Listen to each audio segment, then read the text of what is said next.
Hello my people, today I'm filming on my vlog camera, a quick little intro because I just wanted to intro this cute little video. We stan. Sick.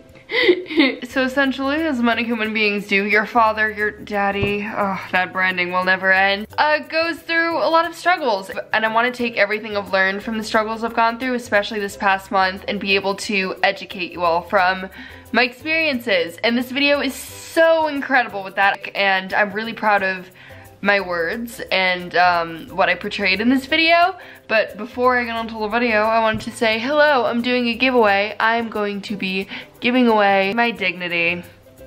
Just kidding, that's already long gone. The HP Sprocket, I was gonna like go with the basic beauty guru option and be like, yeah, you guys can print out cute photos of your friends, but I know you guys and you guys are memers like me, so you can print out memes.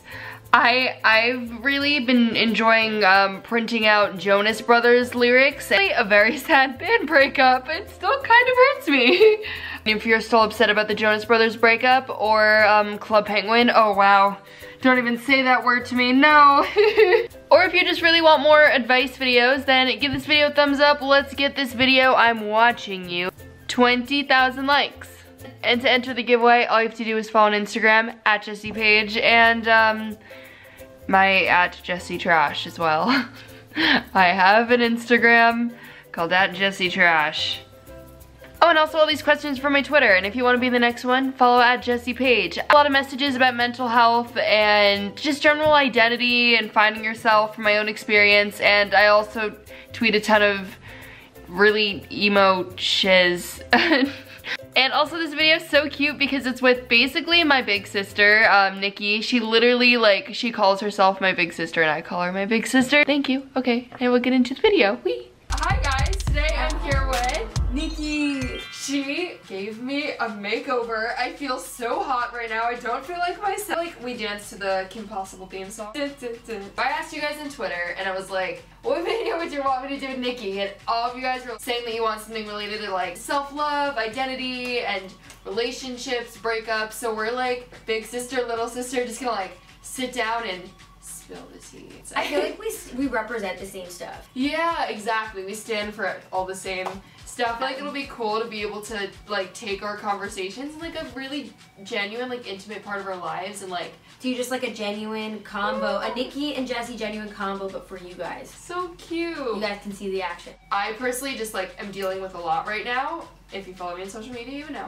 Poppy passed away and other things. And I think that like from that, I want to just like put out good energy. I like that. You like that? Yeah. I like that. Yeah, and she's helped me a lot through all of this. She was there the night he passed away. I was there through it all, so. She saw me hysterically cry a lot, basically. She's seen me cry. So I'm proud of Jessie for making this video and for coming and collabing with me. This is good. Also, we've lived together like 6 weeks. Do you believe in changing yourself physically, i.e. dyeing/cutting your hair, getting a piercing, wearing dramatic makeup to help with finding your identity? And in what way has changing your hair color helped you find yours? I love you so much.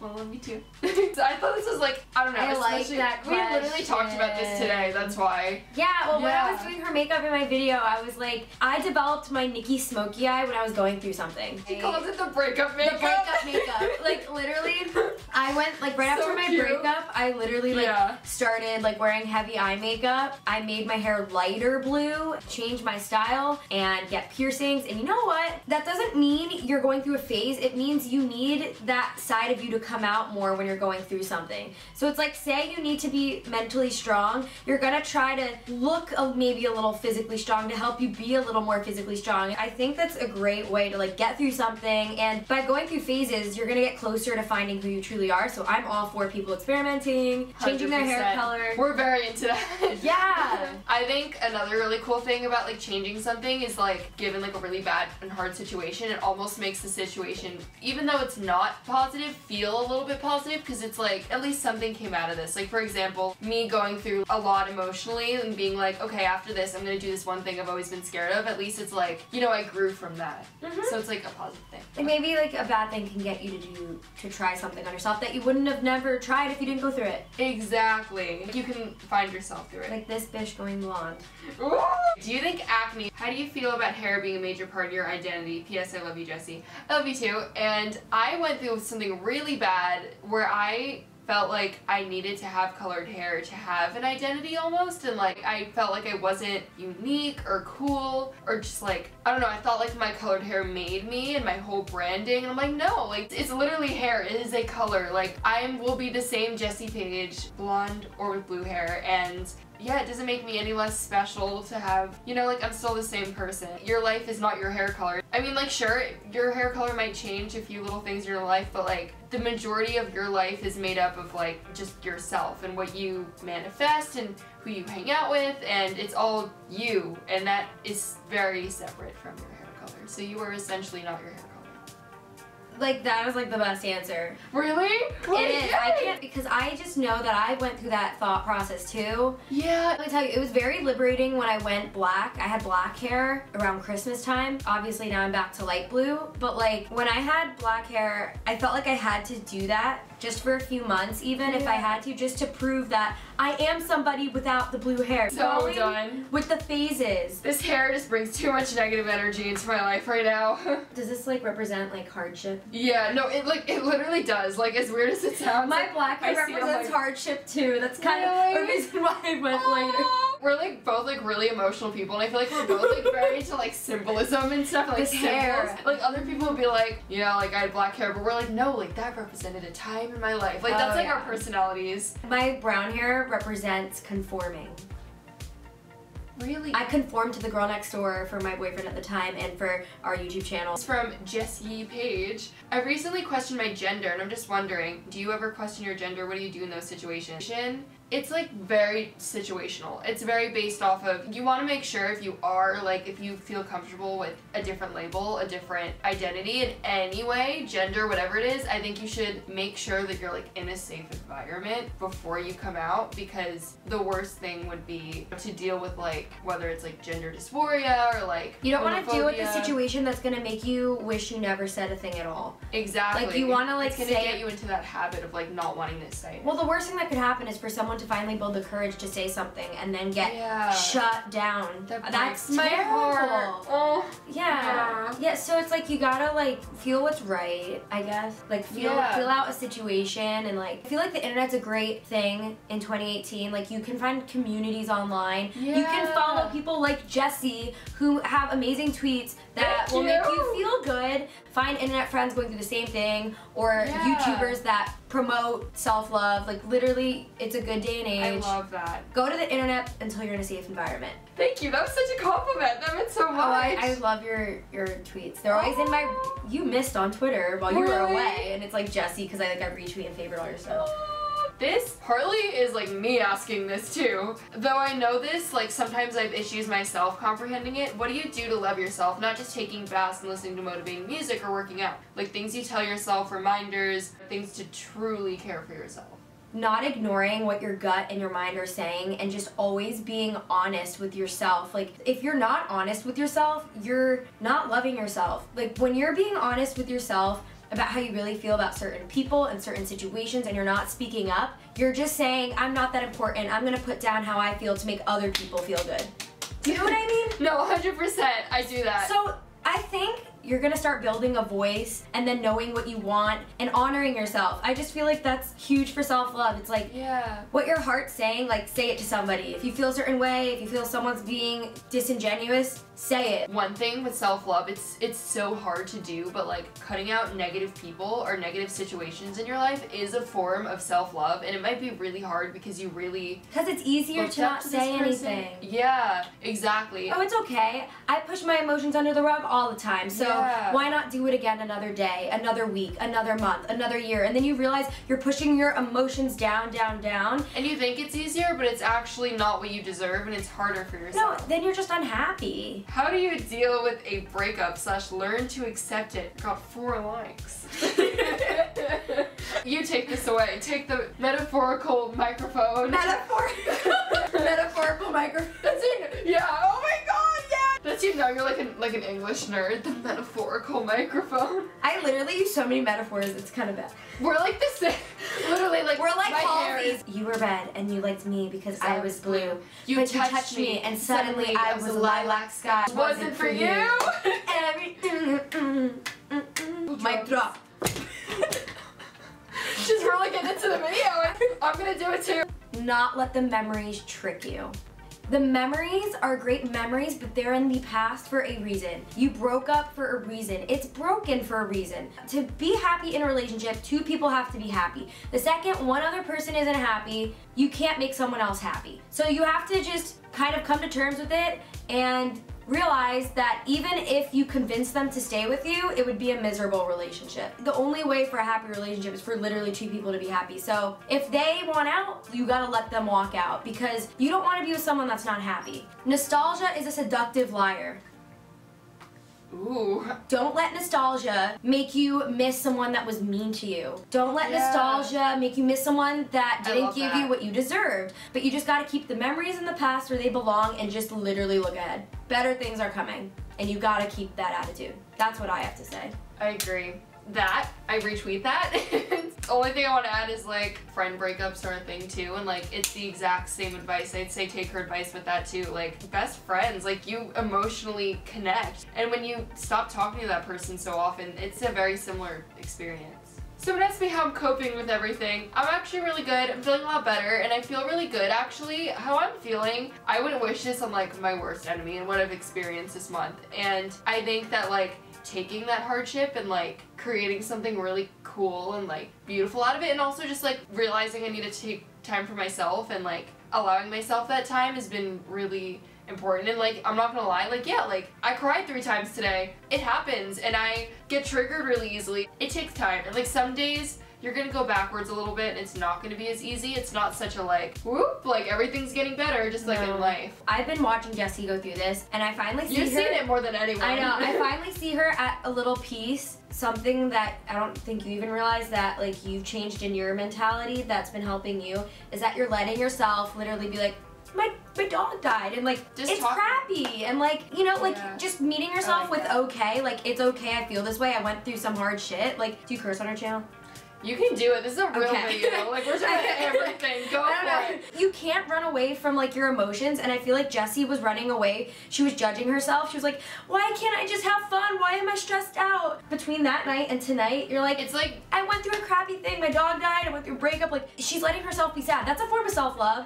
Not judging your emotions and being like, I'm gonna be sad today. It's okay. I went through a hard thing. Not staying in that sad place, but letting yourself have a sad day. That's good. I would retweet like everything you said this whole video. I swear Nikki knows me sometimes better than I know myself. Like it's kind of weird. It's cute. Okay, ooh, I like this one. Okay, to you. Any tips on making yourself get out of bed or just how to be less of an introvert? I don't know if you realized, but like when I went on that tour with her actually, I was like very much attached to my parents and my home life and like my channel and my work, and like I kind of didn't have very good balance in my life, and I like thought it was fine and it wasn't. You need friends, you need, you know, like even if they're internet friends, like people to talk to, people to FaceTime, like you need a sense of community in your life. When you're introverted, it doesn't mean that you don't connect with people. It means that you connect with people in a different way, like, and that you also get your energy from different things. Like you recharge from being by yourself, but it doesn't mean you don't connect with other people and you don't have to form relationships. It's just so liberating to be an introvert and to make those relationships, but it's so hard. Like it's so much easier said than done, but I feel like for me, at least with being shy, maybe less introverted, I think some of the biggest things that helped putting myself in uncomfortable situations that I knew would help me in the long term. Why do people tend to care more for others than themselves? Sometimes it's like a good distraction, I feel like. To distract myself from my own problems, I'll be like, tell me all about your problems. Like, what about you? It's like, no, I'm fine. Because you don't want to face those things. If you care more about others than yourself, where's you in there? Yeah. In order for you to really, like, genuinely care for other people, you have to care for yourself. How do you maintain good relationships? I am not ashamed to say I used to be a selfish friend. I think I was very wrapped up in my problems and my life, and every time I was with my friends, I would talk about me, and not realize it. to have good relationships, you have to be a good friend, a good girlfriend, a good sibling, a good daughter. Like, you have to ask your parents, your boyfriend, your friends, how are you? Check in with them. And listening. Listening's so important. Being a good listener. And as for like keeping good relationships, like I guess like long term and stuff, if someone's not giving you energy, you're giving them energy, that's just, it's not fair to you at all. Or if it's even just like with a friend, like if there's someone that you constantly have to ask to hang out, the other person doesn't respond or whatever. And also I think another like really important thing, like just to tell if a relationship is good, is if they see you for like the good and the ugly, not just like the good parts. Like they're there for you when you're going through what Jesse's going through, but they're there for you at your best too. I mean, we're talking from experience, but we're also learning things too. Like I like these talks we have because I almost say things out loud and I'm like, ooh, and then you say things out loud and you're like, ooh, and then I hear things you say and I'm like, ooh. No, it's so true. Like, I'm like, oh my god, like I would have read that question. We should write a book together. Yes! Blue-haired babes. How to be blue. What to do when you're blue. What to do when you're blue. How do you reach out? Like, how do you tell others about your struggles when you can't even understand them yourself? I think that's a really good question. Even if it's like... They'll try to sympathize because they'll want to understand where you're coming from if they care about you. They'll literally, without trying, feel empathy for you because they'll naturally put themselves in your shoes and like be there for you. I haven't gone through a lot of the stuff that some of my friends have gone through, but I try my best to be the most empathetic, like, good friend, and I try my hardest to find a situation I went through that's kind of similar to, like, somewhat understand what they're going through so I can be there for them, like, exactly how I need to be there for them. Another thing is also, I don't know if you've ever related to this, but, like, you can't have too much empathy. Not letting other people's problems become your problems is more helpful, you know what I mean? Like, being like, I can help you versus I'm gonna let this, like, just sink in and, like, I'm gonna feel this hurting too, you know?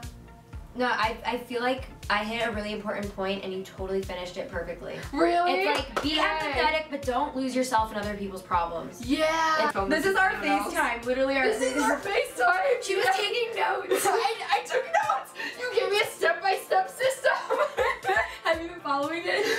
And now we're like, I'm laughing because also like we didn't think it was funny. Like we didn't. No, we were dead serious. We were like so serious about it. Jesse, take notes. You literally were like, here's step 1, write down 1. I'm such a mom sometimes. No, it was so cute. It was the cutest thing ever. Step 1. How do you accept a compliment without being awkward? This was really hard for me growing up. I think one thing that helps you to accept compliments, it might sound weird, but giving other people compliments. Knowing that people can actually give a compliment and be genuine? Yeah, I literally was gonna say that. Wow, okay, that was crazy. It's been happening a lot. It's been happening a lot. You know, like we live such short lives. Let girls feel beautiful. Let every girl feel beautiful. Every boy, whatever you identify as, just like feel comfortable and let them know. And if you really like a person's shirt, you don't have to just stare at them, like tell them. If you think someone has such a cool, unique look, like tell them. I've been seeing a lot of really cool like people with unique hair and styles out here in LA, and I feel like sometimes I'm like, I'm sorry, like I love your hair, or I love your vibe. Yeah. I don't know. Especially with something unique, like that makes me like really happy that you do that, because like for us, we get lots of mean comments about our hair, for example. Literally, we were at the store, remember we were shopping and some guy was like, I like your hair. Together. It was us together. That was the other night. A girl like that genuinely comes up to us and would be like, hey, like I love your hair, it's so beautiful. Like, because people get comments like that for their thing that's unique, like you never know. It could be a huge insecurity and like that compliment could make their day. And they do. I think that's a good way to end the video. Yeah. Guys, it is literally 1 a.m. I hope you guys enjoyed this video. I literally think this is gonna be one of my favorite videos ever. Like this Me too. What I needed. Like this was a form of self-love for me. Like knowing that I'm putting out this positive content right now feels so good and like so right. Thank you to the queen. It was so good. I know, we finished each other's sentences. It was so cute. I wish I knew this stuff when I was your age, so like you're good. Aww. The fact that you've like, you know what you're talking about at like 18, like that's good. It's because of you, partly. I've definitely learned a lot from you. Aww. I'm gonna feature my people in your pages and your amazing posts. Thank you. I appreciate you all. Be sure to watch the video I did on Nikki's channel. She turned me into her. Here's a little hint. Subscribe. Tell Nikki she's a queen because she deserves to hear it all the time. And your people really will because they're that dedicated. Oh, my people, we go hard. You guys do. We go hard. And I will see you guys in the future. Alright, bye.